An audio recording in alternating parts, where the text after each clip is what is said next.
ഈശോ മിശിഹായ്ക്ക് സ്തുതിയായിരിക്കട്ടെ. ഇന്ന് ഒക്ടോബർ 22.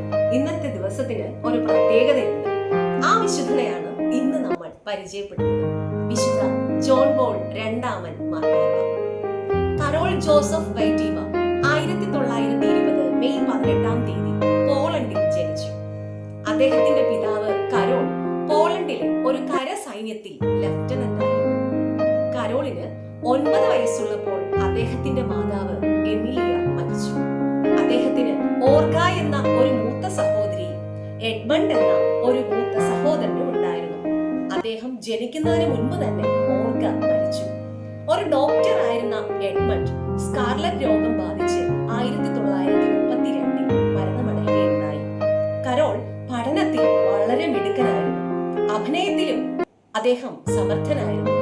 ഒരിക്കൽ ക്രാക്കോവിലെ ആർച്ച് ബിഷപ്പ് അദ്ദേഹം പഠിച്ച സ്കൂൾ സന്ദർശിച്ചു. അപ്പോൾ കരോൾ മനോഹരമായ ഒരു സ്വാഗത പ്രസംഗം നടത്തി. ആർച്ച് ബിഷപ്പിന് അവരോട് ഒരു പ്രത്യേക മതിപ്പ് തോന്നി.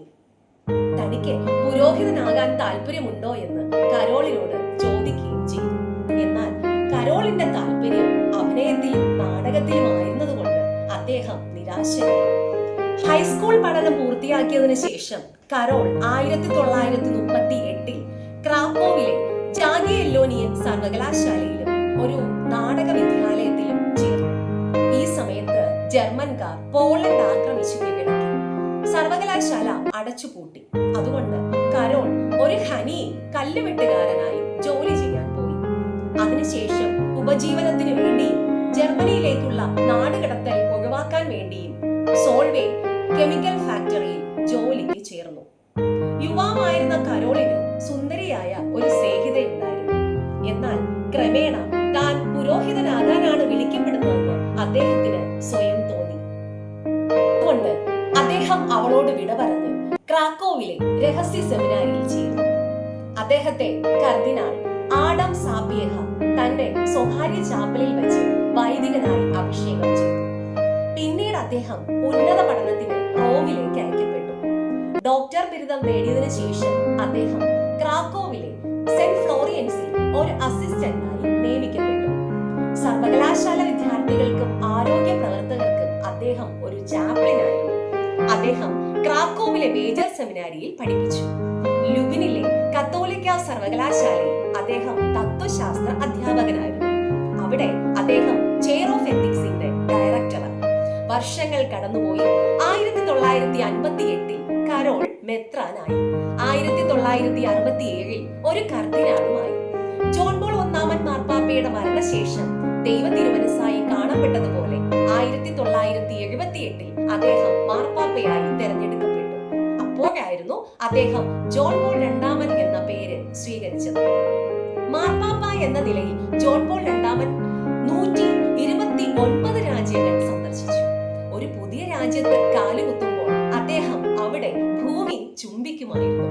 അദ്ദേഹത്തെ കാണാൻ വലിയ ജനക്കൂട്ടങ്ങൾ എത്തിയിരുന്നു. എല്ലാ മതങ്ങളുടെയും ഇടയിൽ സമാധാനം ഉണ്ടാകാൻ അദ്ദേഹം അത്യധികം പരിശ്രമിച്ചു. യുദ്ധത്തിനെതിരെ അദ്ദേഹം പരസ്യമായി നിലകൊള്ളുകയും ക്ഷമ ചോദിക്കുകയും ചെയ്തു. പോളണ്ടിൽ കമ്മ്യൂണിസം ശക്തമായിരുന്ന കാലത്ത് മാറ്റത്തിന് വേണ്ടി പരിശ്രമിക്കാൻ ജോൺ പോൾ രണ്ടാമൻ ആളുകളെ പ്രോത്സാഹിപ്പിച്ചിരുന്നതായി പറയപ്പെടുന്നു. പ്രഥമമായി പോളണ്ടിൽ കമ്മ്യൂണിസം തകർന്നത് ജോൺ പോൾ രണ്ടാമന്റെ പരിശ്രമങ്ങൾ വഴിയാണെന്ന് വിശ്വസിക്കുന്നു.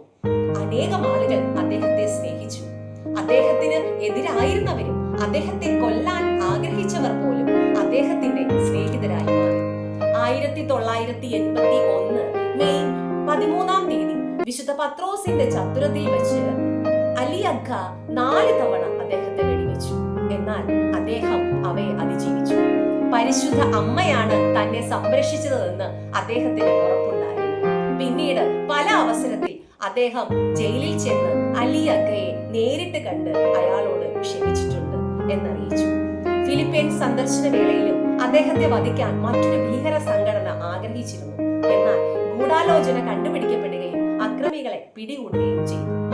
ജോൺ പോൾ രണ്ടാമൻ കായിക വിനോദങ്ങൾ ഇഷ്ടപ്പെട്ടിരുന്നു. അദ്ദേഹം ആരോഗ്യ മാർപ്പാപ്പ എന്ന് വിളിക്കപ്പെട്ടു. എങ്കിലും പ്രായമായപ്പോൾ അദ്ദേഹത്തിന് പാർക്കിൻസൺസ് രോഗം ബാധിക്കുകയും വളരെ ദുർബലനും തളർന്നവനും ആയി തീരുകയും ചെയ്തു. 2005 ഏപ്രിൽ 5 അദ്ദേഹം മരിച്ചു. അദ്ദേഹത്തിന്റെ മരണശേഷം സിസ്റ്റർ മരിയ സൈമൺ പേറി എന്നു പേരുള്ള ഒരു ഫ്രഞ്ച് കന്യാസ്ത്രീ ജോൺ പോൾ രണ്ടാമന്റെ മധ്യസ്ഥതയിലൂടെ അത്ഭുതകരമായി പാർക്കിൻസൺസ് രോഗത്തിൽ നിന്ന് സുഖപ്പെട്ടു. മറ്റൊരു സ്ത്രീക്ക് ബ്രെയിൻ ആബറിസം എന്ന രോഗമായിരുന്നു. അവൾ ഭാഗികമായി തളർന്നു പോയിരുന്നു. അവളുടെ രോഗത്തിന് ചികിത്സയില്ലായിരുന്നു. അവൾക്ക് ശസ്ത്രക്രിയ നടത്താൻ കഴിയുകയില്ലെന്ന് അവളുടെ ഡോക്ടർമാർ പറഞ്ഞു. മരണം അല്പം മാത്രം അകലെയായിരുന്നു. തന്നെ സുഖപ്പെടുത്തണമെന്ന് ജോൺ പോൾ രണ്ടാമൻ മാർപ്പാപ്പയോട് ഫ്ലോറിബത്ത് പ്രാർത്ഥിച്ചു. അടുക്കളയിലേക്ക് പോയി നിന്റെ ഭർത്താവിനെ കാണുക എന്ന് പറയുന്ന ഒരു ദർശനം തനിക്കുള്ളതായി അവൾ അവകാശപ്പെട്ടു. ആ ദിവസം മുതൽ ഫ്ലോറിബത്തിന്റെ രോഗം പൂർണ്ണമായി സുഖപ്പെട്ടു. അവളുടെ ഡോക്ടർമാർ ഞെട്ടിപ്പോയി. മരണശയ്യയിലായിരുന്ന ഫ്ലോറിബത്ത് എപ്രകാരം സുഖപ്പെട്ടുവെന്ന് തങ്ങൾക്ക് അറിഞ്ഞുകൂടെന്ന് അവർ സമ്മതിച്ചു. നിശ്ചയമായും അതൊരു അത്ഭുതമാണെന്ന് അവരും വിശ്വസിച്ചു. ഫ്രാൻസിസ് മാർപ്പാപ്പ 2014 ഏപ്രിൽ 27 ജോൺ പോൾ രണ്ടാമൻ മാർപ്പാപ്പയെ വിശുദ്ധനായി പ്രഖ്യാപിച്ചു. നമ്മുടെ ജപമാലയിലെ പ്രകാശത്തിന്റെ രഹസ്യങ്ങൾ കൂട്ടിച്ചേർത്തതും ജോൺ പോൾ രണ്ടാമൻ മാർപ്പാപ്പയാണ്. നന്ദി.